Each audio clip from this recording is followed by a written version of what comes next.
So as you rightly said, inflation has been hovering around the negative territory for most of this year, compared to about 5% last year.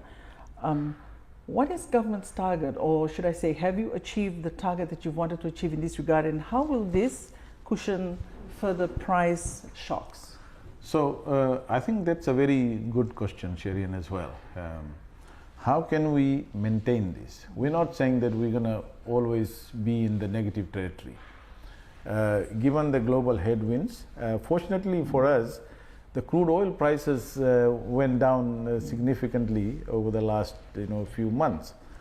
We were worried about the uncertainty that were resulting from the tariff. That seems to be settling down well. We also are very pleased with the pipeline and the investments that are taking place. There are, of course, constraints that we have in terms of some of our own procedures, approval, etc. That takes time, and we are saying to ourselves as government, to our agencies, hey, let's become more efficient, let's be more agile and responsive to the needs of our investors so that investments are not stalled. So if you look at all that, we feel that the uncertainty that we anticipated in the 2025-2026 budget may not be as big as what we might have anticipated. So the budget itself is going to have a very positive effect on people's income, on people's spending, on the development of infrastructure, health, education, and we are doing a lot of work in those two areas, and that will further drive our GDP growth. So what I'm saying is we are very optimistic that our growth forecast of 3.2% for 2025, we may actually end up with a higher level of growth given all the investments that are taking place. And that means more jobs for people, better income, better spending, better revenue for government, and better for government to then use that revenue to build our infrastructure, continue the social support policies that we put in for our people. You say the impact of the tariffs that we had to deal with immediately is settling down well. Where does Fiji realistically sit in this environment, and what are the continued risks that we face? Well, we, as you know, we started with 32%. So that's been brought down to 15%.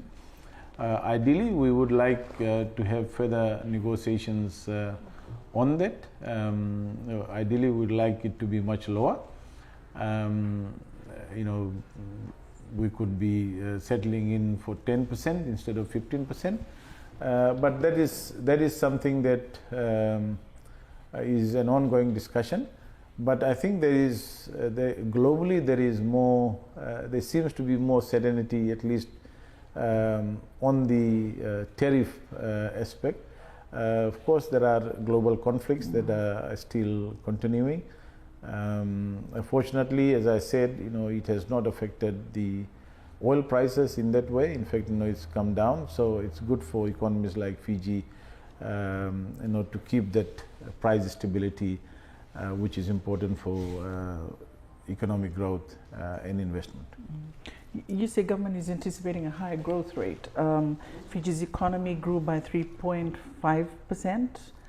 Yeah, that's based on the rebasing of our GDP on the 2019 prices. On the previous rebase, it was about 4%, but that is a provisional figure. But even 3.5% is a very good growth for us. Real GDP growth in 2024. Economists are saying the country could aim for a growth to reach 5 to 6% annual growth. What is this a feasible aim to achieve, and what strategies is the Ministry of Finance taking to boost the economy to achieve a higher target? So, Sherian, it's not just a dream. It's a very clear vision for the country that we've set ourselves as part of our national development plan, the 3-year, 5-year and 20-year vision. And let me say this, people who say that when I say that we want to be a high income country come 2050 or before, that's not a pie in the sky dream. it's based on a very clear strategy, a very clear reform agenda, a very clear path that we want to take, that the government, that the Honorable Prime Minister wants, for us to achieve. And our National Development Plan, if you look at it carefully, it lays down very clearly what we need to do. And we are saying business as usual will not do. We are undertaking, in fact, in the last 2.5 years, we have taken a number of policy reforms, whether it's to do with attracting more investment, whether it's to do with stabilizing our finances, whether it's to do with looking at various incentives for our investors.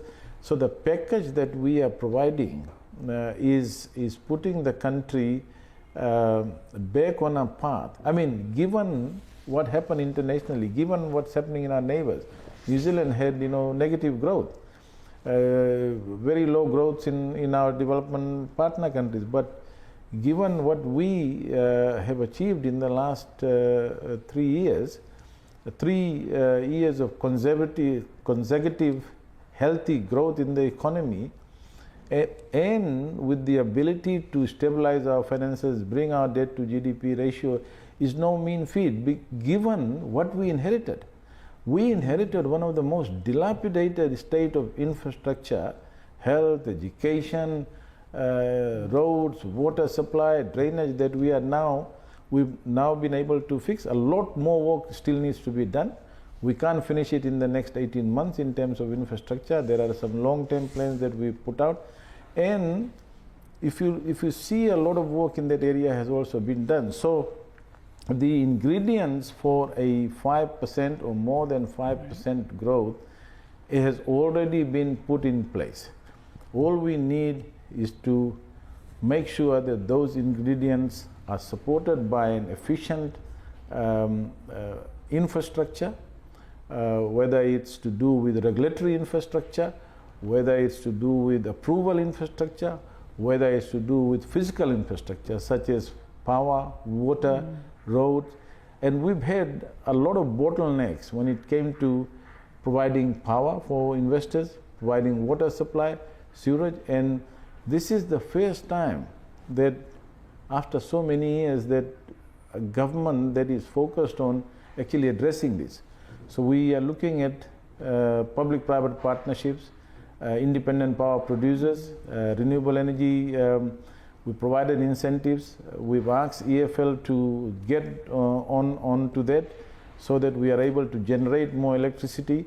There is no shortage of power for large investors, building factories, making sure that they have those physical infrastructure.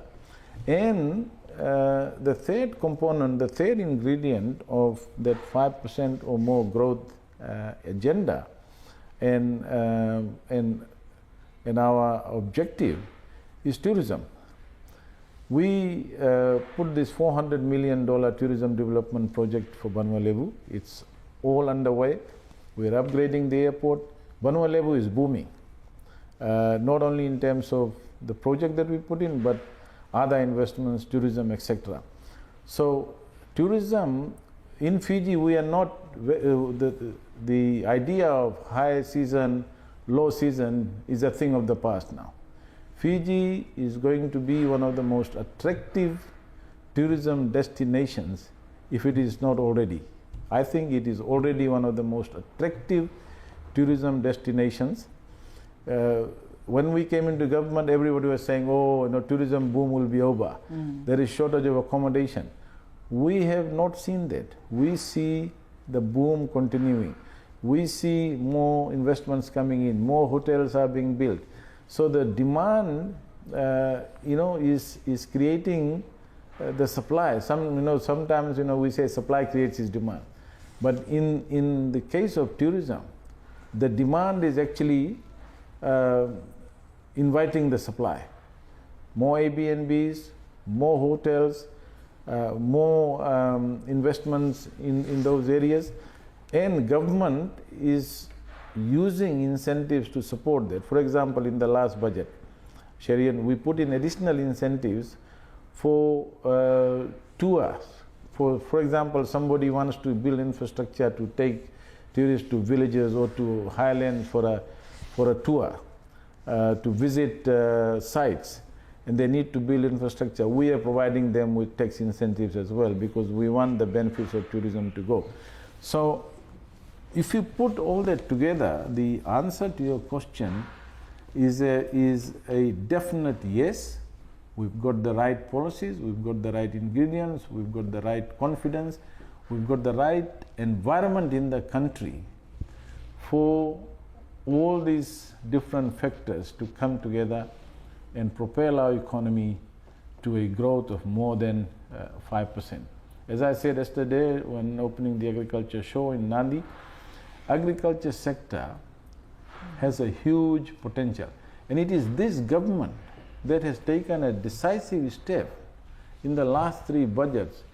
Our agriculture budget is now $115 million, way more than what was being done to promote agriculture. So we put in additional, and the signs are very clear. The statistics is very clear that agricultural production is picking up, resource sectors are picking up, and that is going to propel our country into more than 5% growth, and I'm confident that we will achieve that.